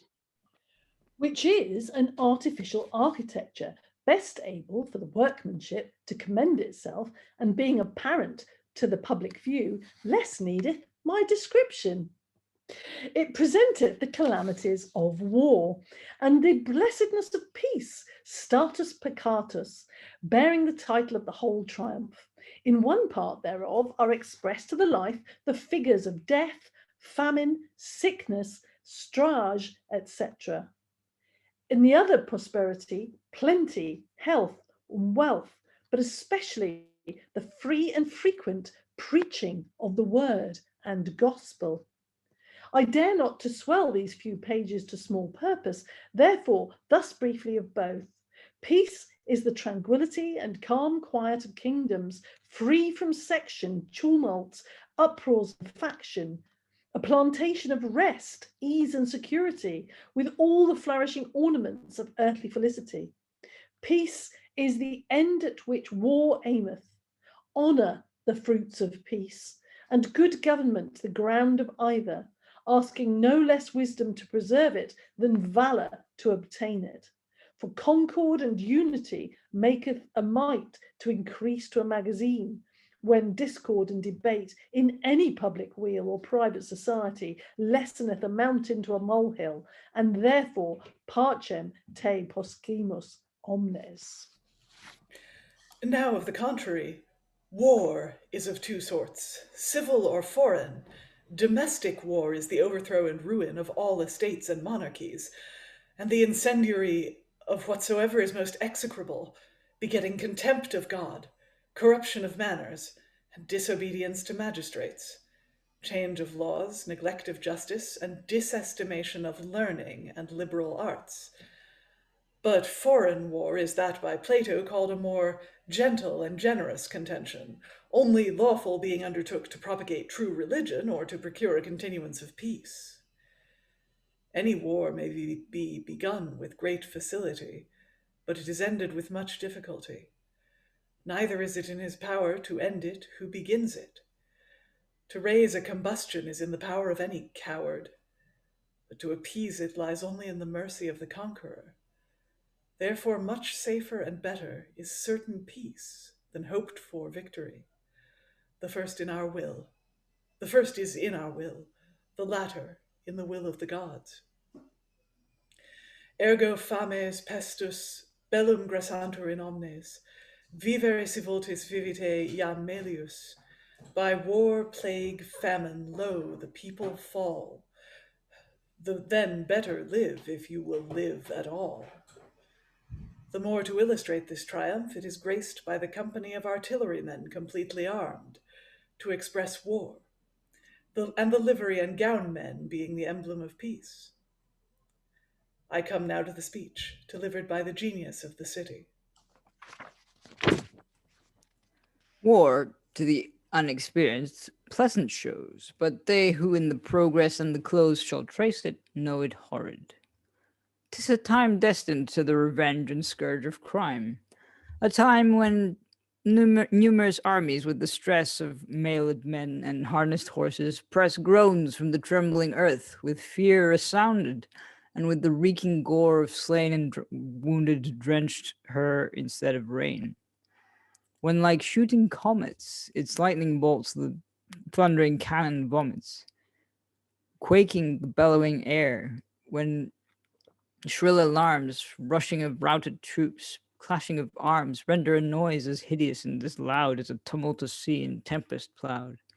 When slaughter strouds the crimson plain with courses, men combat men, enraged horses, when massacre all quarter quite denying, revels against amidst the flying, crying, dying. It is a time when stratagem surrounds, and the beleaguered city close impounds. When mounted ordnance with their striperous peal war's dialect on both sides rail, and deal death at each dire discharge, when pinching need of food hath forced the famished mother feed on her fore-starved babe, and hunger raves so fiercely, men eat men out of their graves. When plague makes friend the friend, brother the brother, the harmless, armless murder on one another. When in the husband's and sad parents' sight, the wife and virgins ravished in despite of helpless succor. When without all ruth, the honorable aged lovely youth, an infant in promiscuous heaps are thrown by indifferent havoc, like a meadow mown. It is a time when forage, pillage, strage, what witty cruelty or barbarous rage can or invent or execute design to utter desolation. When in fine whole Troy is but one bonfire that devours house, palace, temple, and kicks down those towers that with the clouds did late alliance boast, which in aspiring smoke give up the ghost. Last him who exit in these tragic scenes of sword, fire, famine, plagues find, thraldom gleans, and such a time is war, and such the throes our neighbor nations travel now in. Woes quite desperate of delivery, whilst calm peace, prosperity, and plenty, with increase of all concatenated blessings, smile with cheerful face upon this sole happy isle. Let then our gratitudes and pious cares strive to entail them to us and our heirs, lest that be that too late, having stern war excited. We wish that peace which whilst we had we slighted. One thing that I cannot omit concerning the wardens and committees of this worshipful society of drapers, that howsoever in all my writing I labour to avoid what is obtuse and obsolete, so withal I study not to meddle with what is too frequent and common, yet in all my expressions either of poetical fancy or more grave history, their apprehensions went equally along with my reading. Neither had I travelled in the least deviating past, could I have escaped without a just taxation. But I come now to the last speech at night. The sun is set. Day doth that now appear as some few hours late in our hemisphere. Hesperus, the captain of the watch, hath ta'en charge of the stars, and now about Charles Wain hath paced his sentinels to attend the moon, if possible to make of midnight to noon. May it please you to remember from old Nile the danger of the amphibian crocodile, how from old Janus you this year have power over each season, moneth each day and hour. From Orpheus that sweet music of two parts, the civil harmony of tongues and hearts. The fleece of Ares trumpets to eternity the draper's honour due to that fraternity. We by the sheep and camels understand your lordships travel both by day at sea and land. Status Pacatus last doth imitate the happiness of this your peaceful state. Long may it last, of all earth's blessings blessed, whilst we this night commend you to your rest. Concerning these two excellent artists, Master John and Master Matthias Christmas, brothers, the exquisite contrivers of these triumphal models, I can only say thus much. Their workmanship exceeds what I can express in words, and in my opinion their performance of what they undertake is equal, at least, if not transcendent over any who in the like kind shall strive to parallel them. Finis. Well, that was doing an interesting set of work. So, fifth show, it's a ship, and that's all you're going to get, because the last representation of the ship got quite a lot of coverage last time. So we're going to just move straight on to 6, which is doing all sorts of things, because that's not a fun, cheerful thing, is it? At all. How is this celebratory? And it's talking about civil war. It feels too perfect and too easy to lean into that. Into all of those things. I'm sure it's just a coincidence.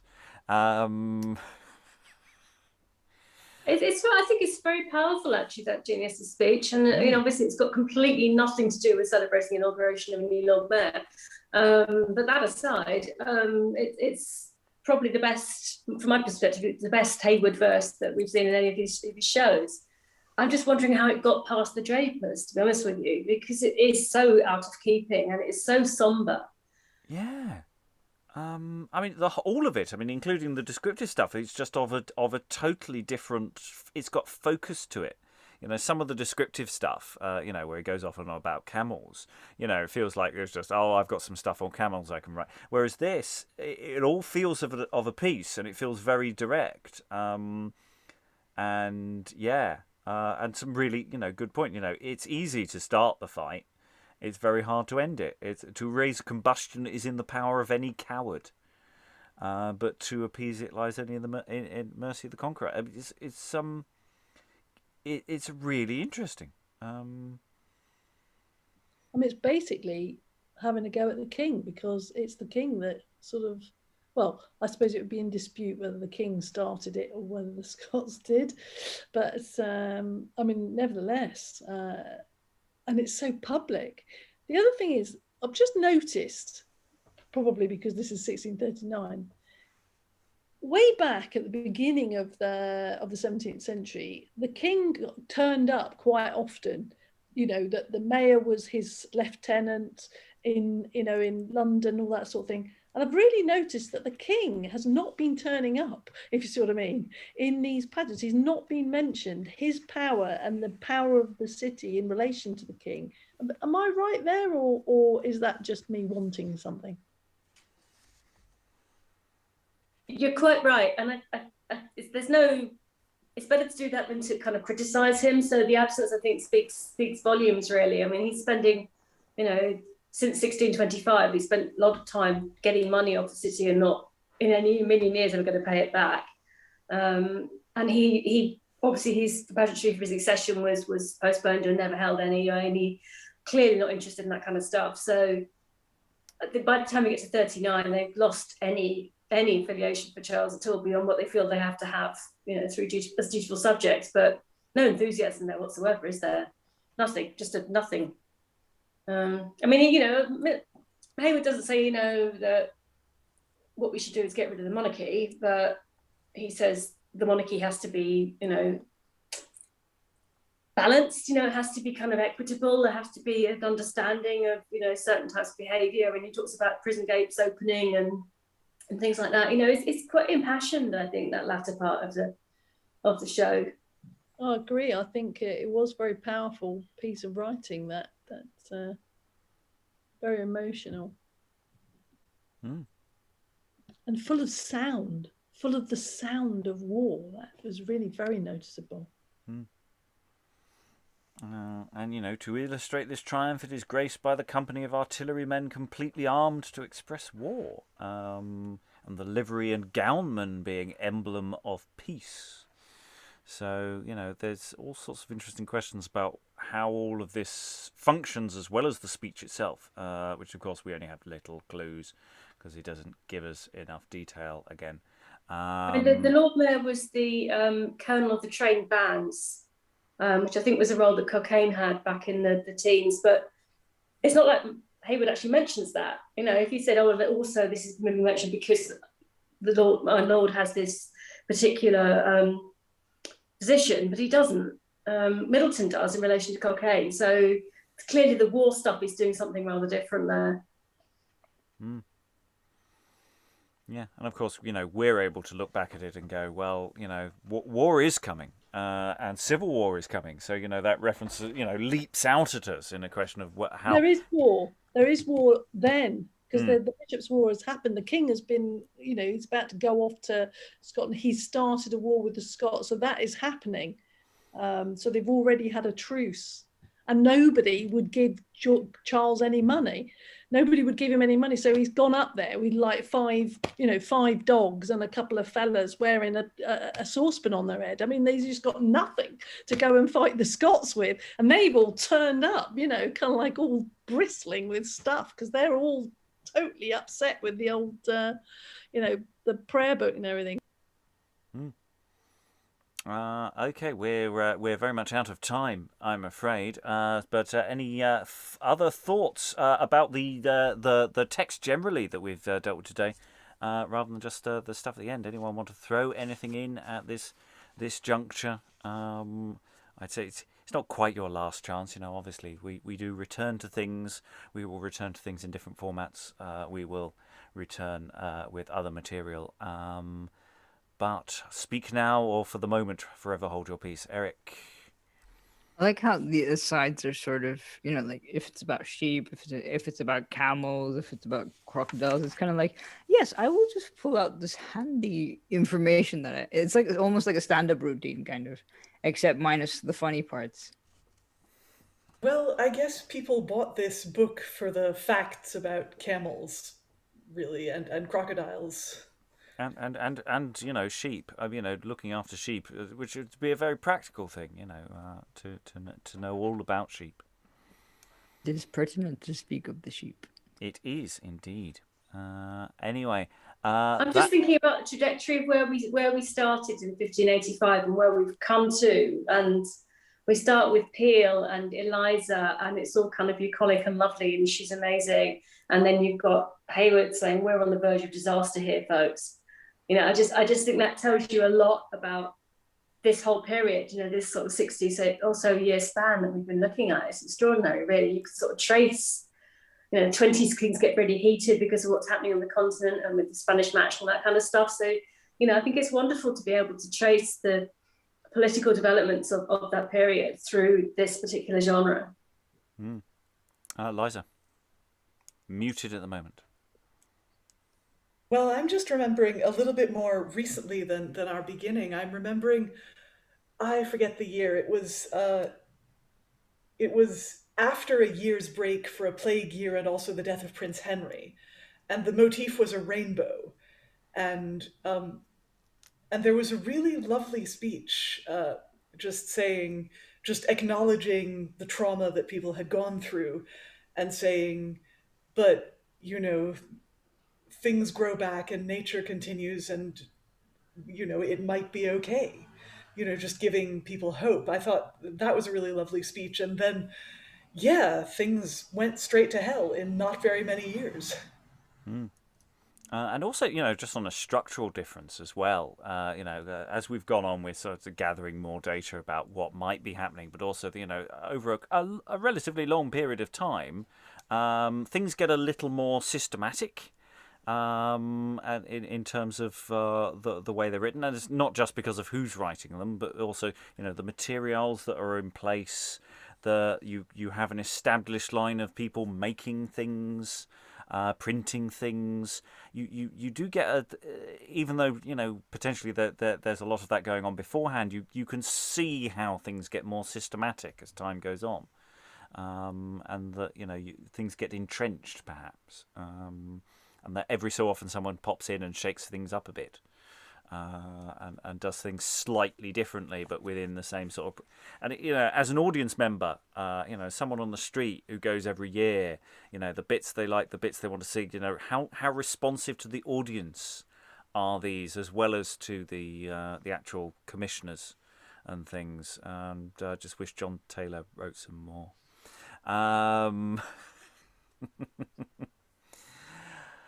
Okay, sadly, we have run out of time, but we will return. We will return, and we'll be stronger and more powerful than you could possibly imagine. On that note, thanks to all the wonderful readers. Thank you very much, everyone, and goodbye. In Arabia, they have tales 3 cubits in length.